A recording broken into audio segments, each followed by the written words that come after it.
पाकिस्तान से तनाव के बीच air chief marshal AP Singh ने पीएम मोदी से मुलाकात की। करीब 40 मिनट तक चली बैठक। कल नौसेना प्रमुख एडमिरल दिनेश के त्रिपाठी ने पीएम मोदी से मुलाकात की। पंजाब में पाकिस्तानी जासूसों पर शिकंजा। अमृतसर से फलक शेर मसीही और सूरज मसीह को किया गया गिरफ्तार। पाकिस्तान भेज रहे थे सेना से जुड़ी खुफिया जानकारी।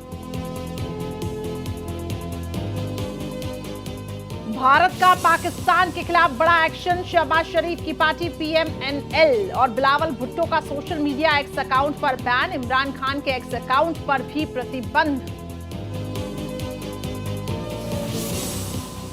भारत की सख्ती से घबराया पाकिस्तान। बुलाया संसद का विशेष सत्र। राष्ट्रपति जरदारी ने किया नोटिफिकेशन जारी। कल शाम 5 बजे पाक संसद का विशेष सत्र। भारत में घुसपैठियों के खिलाफ एक्शन जारी। दिल्ली में अवैध रूप से रखी 10 बांग्लादेशी महिलाएं गिरफ्तार। मंडावली से 1, पहाड़गंज से 5, शाहजादपुर से पकड़ी गई 4 महिलाएं।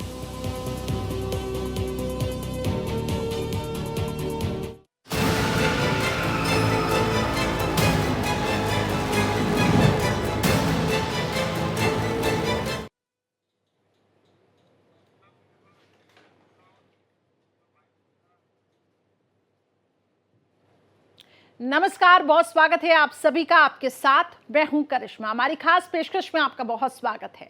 बात पाकिस्तान की। एक उद्योग की तरह आतंकवाद को पाला पोसा है इसने। इसका निर्यात दूसरे देशों में ये कर रहा है। कश्मीर के पहलगाम में हुआ हमला पाकिस्तान की आतंकी फैक्ट्री की ही पैदाइश थी। सरहद पार मौजूद सेंटर में पहुंचे हर गुमराह नौजवान को सेना या पुलिस की तरह भर्ती कर खौफ फैलाने की ट्रेनिंग दी जाती है। और जब ये आतंकी बम धमाके गोलीबारी कर दहशत फैलाने लगते हैं तब इनको बदलने में सैलरी और प्रमोशन दिए जाते हैं। आज इसी पर ही हम करेंगे बात। भर्ती, ट्रेनिंग, सैलरी, प्रमोशन। पाकिस्तान में आतंक का सिस्टम।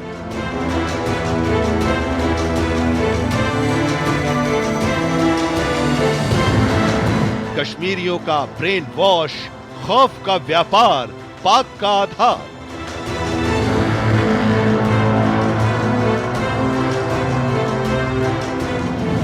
आर्टिकल 370 हटाने का बहाना, इरादा कश्मीरियों को बहकाना।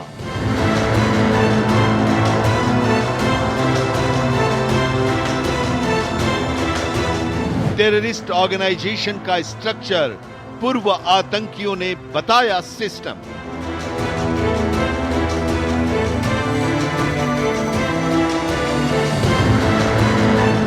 साइंस में ग्रेजुएट, उर्दू में एमए। आदिल के आतंकी बनने की वजह।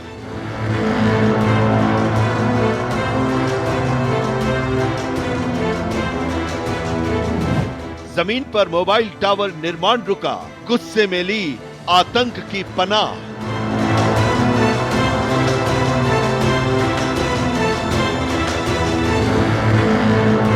आतंकियों के पास था रूट मैप। लोकल सपोर्ट से पहलगाम में खौफ।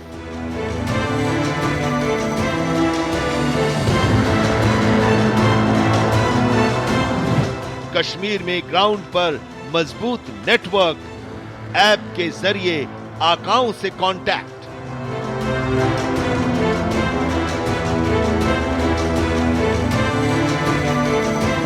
पाकिस्तान में बैठा टीआरएफ लीडर, सबसे खतरनाक आतंकी संगठन।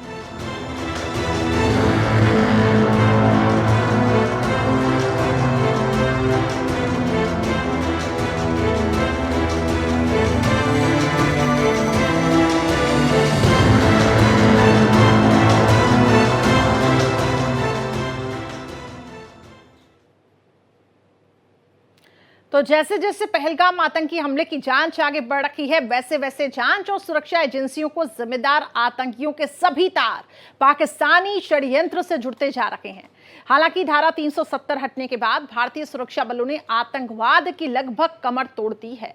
लेकिन इसी दौर में नए आतंकी संगठन टीआरएफ ने लश्कर की छत्रछाया में आतंकवाद को एक नया चेहरा दे दिया है। एक रिपोर्ट देखिए।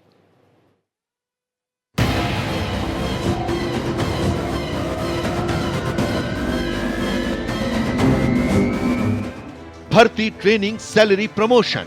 सुनकर आपको लग रहा हो कि ये कॉरपोरेट कंपनी की बात हो रही है, लेकिन ऐसा नहीं है। यह कश्मीर में आतंकी संगठनों के काम करने का तरीका है। मीडिया को ये बात बताने वाले शख्स खुद आतंकी रह चुके हैं, फिर सरेंडर करके आम जिंदगी में लौट आए। आतंकियों की लिस्ट।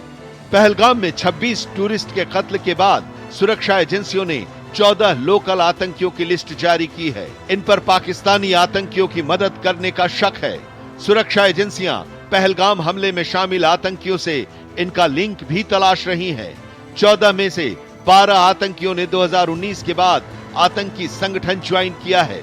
इनमें 19 साल का आदिल रहमान और 25 साल का आसिफ अहमद शेख आतंकी संगठन लश्कर-ए-तैयबा और जैश-ए-मोहम्मद के डिस्ट्रिक्ट कमांडर हैं। Chief operational commander Zubair Ahmad Wani Hizbul Mujahideen का चीफ ऑपरेशनल कमांडर है। इतिहास तो उनके लिस्ट बनाने से पता लगेगा कि कौन आदमी किस प्रकार की एक्टिविटीज में इन्वॉल्व रहा है, और उनके बारे में इंटेलिजेंस इनपुट उस एरिया के लोगों ने जो दी है, या वहाँ के हमारे जो आईबी के ऑफिसर्स हैं या लोकल इंटेलिजेंस के लिए कलेक्ट करने वाले ऑफिसर्स हैं, वो हर प्रकार के ऐसे लोगों का पहले पता करते हैं क्या आदमी कौन क्या है, उनके रिलेशंस कहाँ हैं, उनके कॉन्टैक्ट किससे हैं।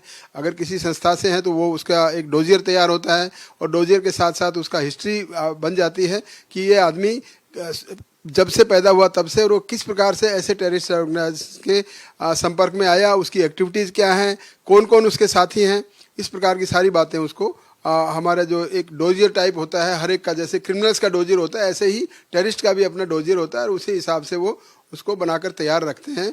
और जो लिस्ट तैयार की है हमारे जो इंटेलिजेंस एजेंसीज ने या वहाँ के लोकल एरिया ने जो 12-14 लोगों के लिए है, वो लिस्ट का मतलब ये है कि वो इसमें एक्टिवली इन्वॉल्व रहे हैं, और इनका पूरा पीछे का लेखा जोखा और इस प्रकार के कैसे लोगों के संबंध में रहे थे, पाकिस्तान के साथ में कॉन्टैक्ट किया या नहीं किया, और वहाँ पर उन्होंने ट्रेनिंग ली नहीं ली, ये सारी चीज़ें उनके बारे में पूरा इसका डोजियर बनाकर तैयार रखते हैं। हमने पहले आतंकी रह चुके लोगों और पूर्व आर्मी अफसरों से आतंकी संगठनों का स्ट्रक्चर समझा।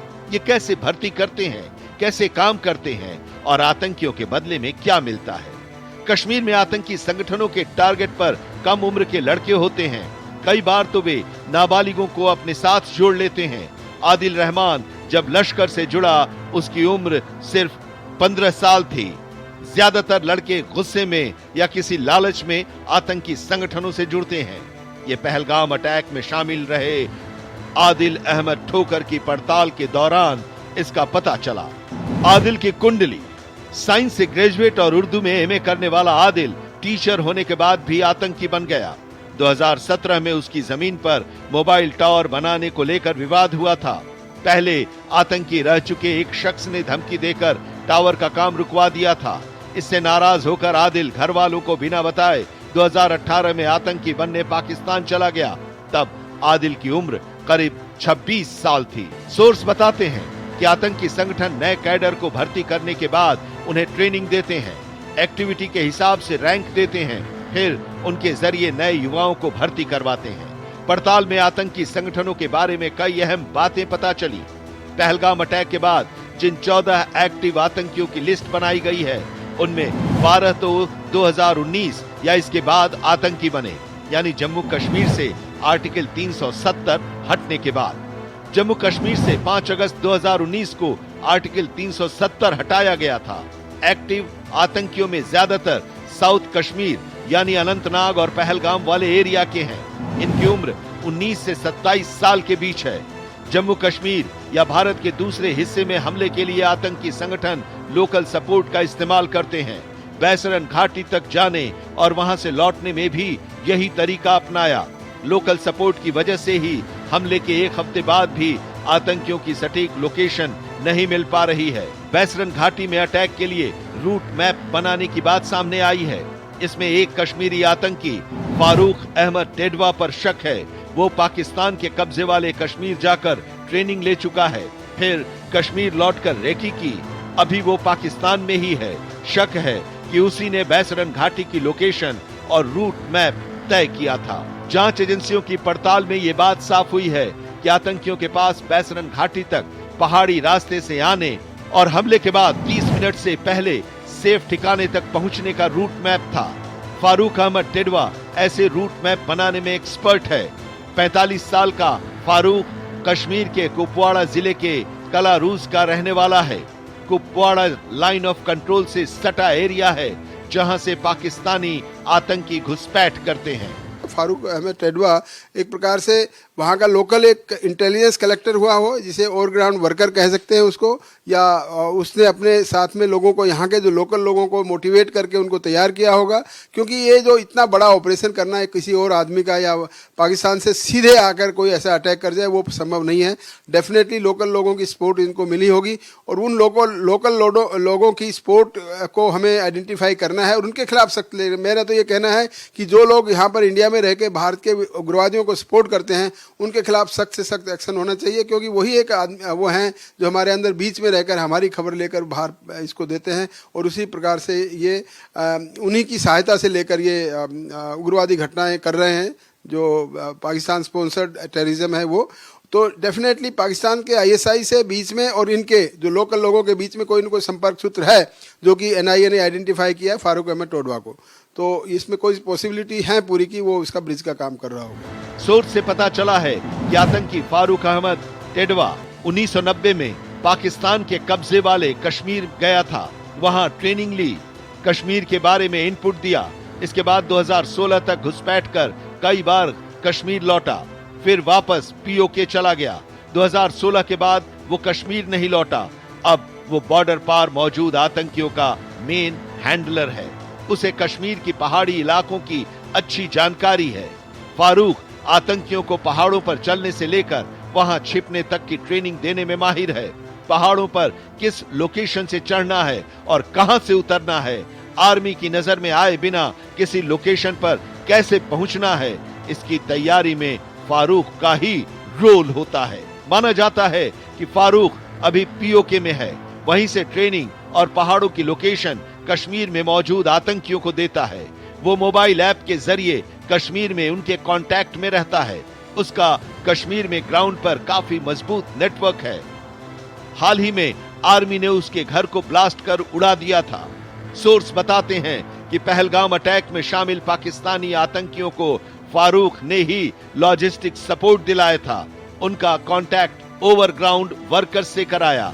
उन्हीं की मदद से पाकिस्तान से आने वाले आतंकियों के लिए कश्मीर में लोकल सपोर्ट मिलने के साथ साथ खाने पीने का इंतजाम होता है। जांच एजेंसी के सूत्रों के मुताबिक फारूक को कुपवाड़ा, त्राल और पीर पंजाल रेंज के बारे में अच्छी जानकारी है। फिलहाल कश्मीर में एक्टिव आतंकियों में सबसे ज्यादा अनुभव उसी के पास है, इसलिए किसी भी बड़ी आतंकी घटना में इसकी भूमिका रहती है। एक इंसान है, उसने उसको गोली मार दी यहाँ पे। उसने बोला कि शायद तो आतंकियों का भयावह अंजाम देख कश्मीर के कई नौजवान इस वक्त वापस सामान्य जीवन में लौट आए हैं, लेकिन अपनी ट्रेनिंग के दौर में ये पाकिस्तान की नापाक साजिशों के चश्मदीद बने। पहलगाम आतंकी हमले के बाद सुरक्षा एजेंसियों के सूत्र भी कई अहम खुलासे कर रहे हैं। अब एक अगली रिपोर्ट हमारी देखिए।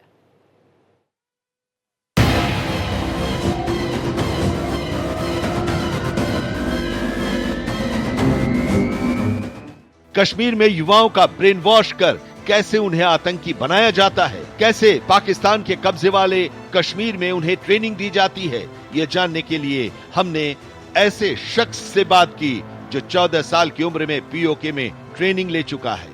वो कई साल तक कैंप में रहा, वहीं शादी की, फिर आतंक की राह छोड़कर नॉर्मल जिंदगी गुजारने लगा।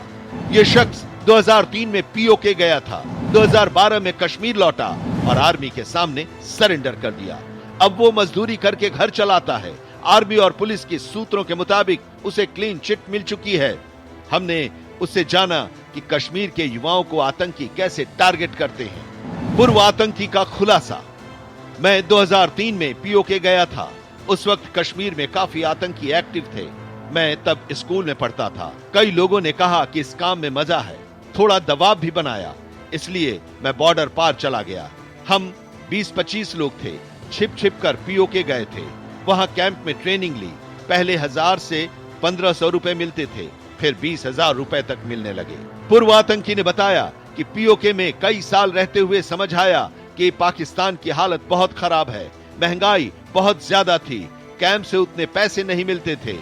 उसने बताया कि 2008 में मैंने वही एक लड़की से लव मैरिज कर ली थी। उसके बाद उसके साथ वहां रहने लगा था। खर्च पूरा नहीं हो पाता था। तब समझ आया कि पाकिस्तान हमारे ऊपर खर्च करता है, उसकी खुद की हालत खराब है। मैंने तय कर लिया कि जल्द ही पाकिस्तान छोड़ दूंगा। उस समय माहौल सही नहीं था। 2012 में माहौल अच्छा हुआ। तब 300 से ज्यादा लोग पाकिस्तान से भारत लौट आए, उनमें मैं भी था। पूर्व आतंकी का कहना है कि तब मेरी सोच भी ज्यादा नहीं थी। उम्र बढ़ी तो सोच बदली। समझ आ गया कि यहां हमारी जिंदगी खराब हो गई है। युवाओं को इसी तरह बरगलाया जाता है। उन्हें गलत रास्ते पर नहीं जाना चाहिए। पहलगाम अटैक का मुझे दुख है, ऐसा नहीं होना चाहिए था। सभी गुनहगारों को सजा मिलनी चाहिए। खुफिया सूत्रों से पता चला कि आर्टिकल 370 हटने के बाद लश्कर-ए-तैयबा की एक्टिविटी कम हो गई। तभी साउथ कश्मीर के लोकल आतंकियों ने नया संगठन टीआरएफ बनाया। ये लश्कर के लिए काम करता है। इसमें लश्कर के ही आतंकी हैं। तब Abbas Sheikh chief area commander था। वो साउथ कश्मीर के कुलगाम का रहने वाला था। अब्बास ने ही तय किया था कि लोकल कश्मीरियों पर कोई हमला नहीं करेगा। कश्मीर में बाहर से आए लोगों और सुरक्षा बलों पर ही अटैक करेंगे। उसने कम उम्र के लड़कों को संगठन में जोड़ा था। 2021 में एक शूटआउट में अब्बास मारा गया था। यह एनकाउंटर श्रीनगर में हुआ था। इसके बाद से पीओके में रहते हुए सज्जाद गुल कश्मीर नेटवर्क संभाल रहा है। वो भी कम उम्र के लड़कों को संगठन में जोड़ता है, उन्हें ट्रेनिंग दिलाता है, उन्हें हिट एंड रन की स्ट्रेटजी सिखाता है, यानी मारो और भागो। निशाने पर गैर कश्मीरी और आर्मी है। जिन युवाओं में बदले की भावना होती है या कोई परेशानी होती है, वे उससे कांटेक्ट कर संगठन में शामिल कर लेते हैं। टीआरएफ है, ये वही है, एलईटी की एक नई संस्था का नाम है और वो एक टेररिस्ट ऑर्गेनाइजेशन है। और उसको अभी क्योंकि एलईटी को बैन कर दिया तो टीआरएफ नाम से उन्होंने कर दिया। जैसे पहले सिमी को बैन कर दिया था तो और कोई ऑर्गेनाइजेशन बन के नाम से बदल जाती है। क्योंकि हमारी भारत सरकार जो भी एजेंसी होती है जो टेररिस्ट ऑर्गेनाइजेशन, उसको यूएपीए एक्ट के अंदर शेड्यूल 2 में उसका नाम आ जाएगा तो उसको बैन हो जाता है। वो एक टेररिस्ट एक्टिविटी कहलाई जाएगी।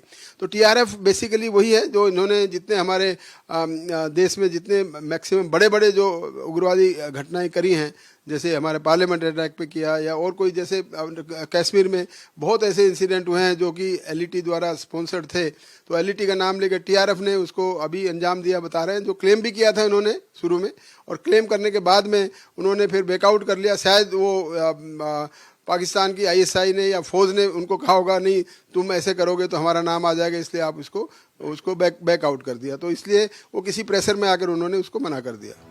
टीआरएफ कमांडर सज्जाद गुल पर यूएपीए के तहत केस दर्ज है। इनमें हथियारों की स्मगलिंग, सिक्योरिटी फोर्स पर अटैक, गैर कश्मीरियों की टारगेट किलिंग और भारत में आतंकवाद बढ़ाना शामिल है।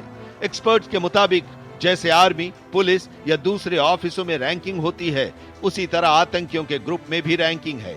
ये कैटेगरी आर्मी और पुलिस खुद बनाती है ताकि हम उन पर नजर रख सकें, उन्हें ट्रैक कर सकें।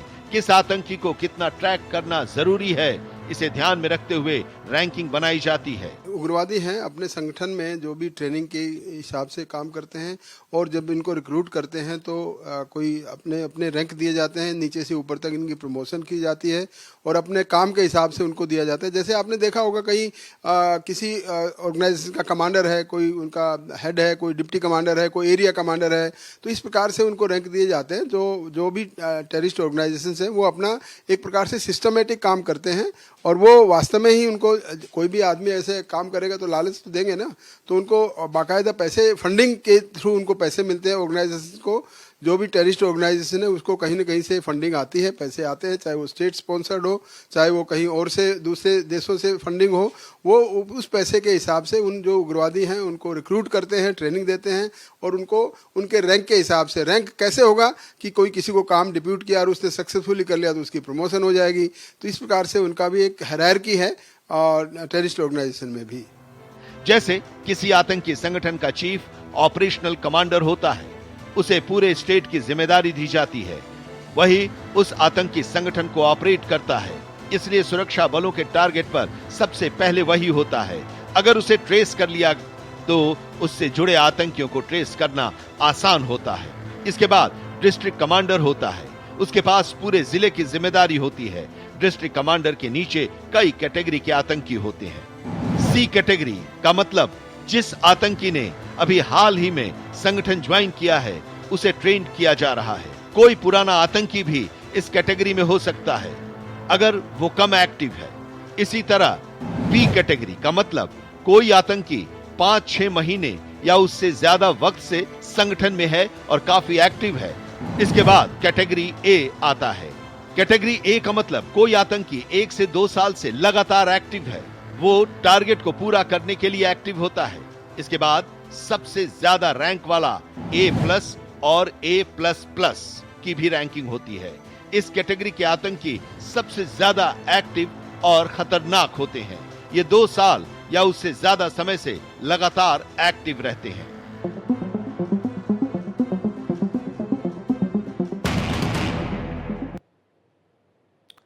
इसी के साथ हमारी खास पेशकश में फिलहाल इतना ही। खबरें लगातार जारी है, आप देखते रहिए भारत एक्सप्रेस।